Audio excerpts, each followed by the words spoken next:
ராசி. காலபுருஷனுக்கு 10, தர்ம கர்மாதிபதி யோகத்துக்கு உரியவர். தர்ம கர்மாதிபதி யோகத்துக்கு உரியவர், பண்பாட்டுக்கு உரியவர், நல்லதே செய்யணும்னு நினைக்கவர்.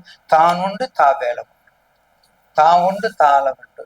கையை கட்டி கொண்டே எல்லாத்தையும் பார்ப்பார், எல்லா வேலையும் பார்ப்பார். எந்த இடத்துல என்ன நினைக்குதுன்னு பார்க்க மாட்டார். அங்கே முதல்ல அங்கே கல்லாவில் உட்காந்துருப்பார். கல்லாவில் உட்காந்துருக்க முதலாளி. இலையை சுத்தம் பண்ணுறது, டேபிளை சுத்தம் பண்ணுறது உழைப்பாளி.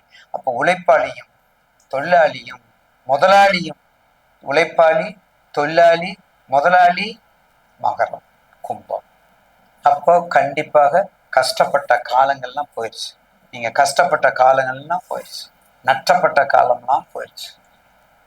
அக்கு வேற ஆணி வேற துண்டு துண்டாக எடுத்து துவண்டு இருக்கக்கூடிய காலங்கள் மகரத்திற்கு.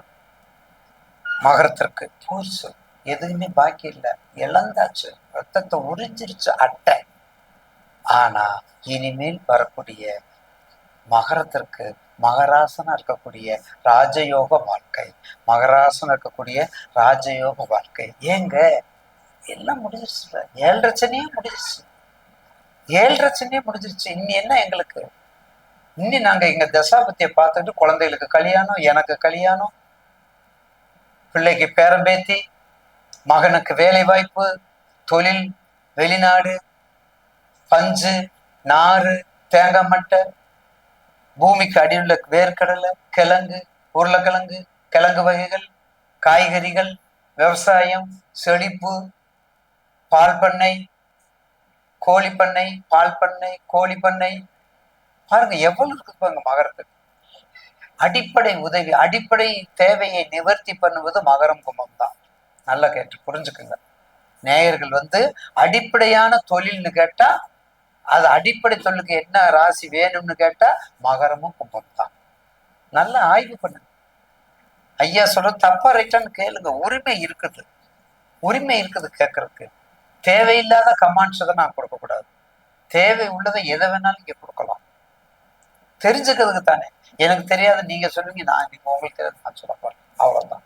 அப்ப கண்டிப்பாக கமாண்ட்ஸ்ல போடுங்க, சிறப்பா வாங்க. கண்டிப்பாக மகரத்திற்கு மகாராஜ யோகம் உண்டு. ஏற்கனவே உங்க ராசிக்கு வக்ர பயிற்சி வேற வருது. இப்பதான் 7.5 மணி, ஒண்ணு விட்டு ஒண்ணு வந்துகிட்டு தான் இருக்குதுடா சார் அப்படிங்கிறாங்கல்ல.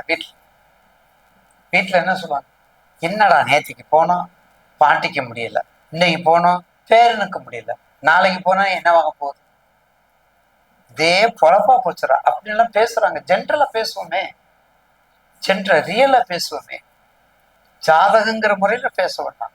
ஒரு தகப்பன் மகனுக்கு என்ன சொல்லணும், ஒரு தாய் அவ பிள்ளைக்கு என்ன சொல்லணும், அதுதாங்க அட்வைஸ், அதுதாங்க ஜோதி இடம், அதுதான் கணிதம். விஞ்ஞானமும் விஞ்ஞானம் குழப்படி பண்ண கொடுத்த கணிதம். அதனால கண்டிப்பாக மகர ராசிக்கு ஒரு மகத்தான ராசி. நீங்க அந்த நான் சொல்லக்கூடிய அந்த தொழிலை மட்டும் நீங்க பண்ணிட்டு வாங்க. நிச்சயமாக உங்க கஷ்டகாலம் முடியும் நேரம் வந்துருச்சு, முடியும் நேரம் வந்துருச்சு. அதுல மாற்று கருத்தல்ல. இனிமேல் நல்ல முறையில் இருப்பீங்க. அடுத்து நீங்க முனீஸ்வரன் வழிபாடு, அகோரமூர்த்தி வழிபாடு, சரபேஸ்வரர் வழிபாடு. சென்னையில ஒரு இடத்துல மாடம்பாக்கம் மிக பழமையான திருக்கோவில், அந்த சரபேஸ்வரர் கோயம்பேட்டுல இருக்கு, நமக்கு தெரியும்.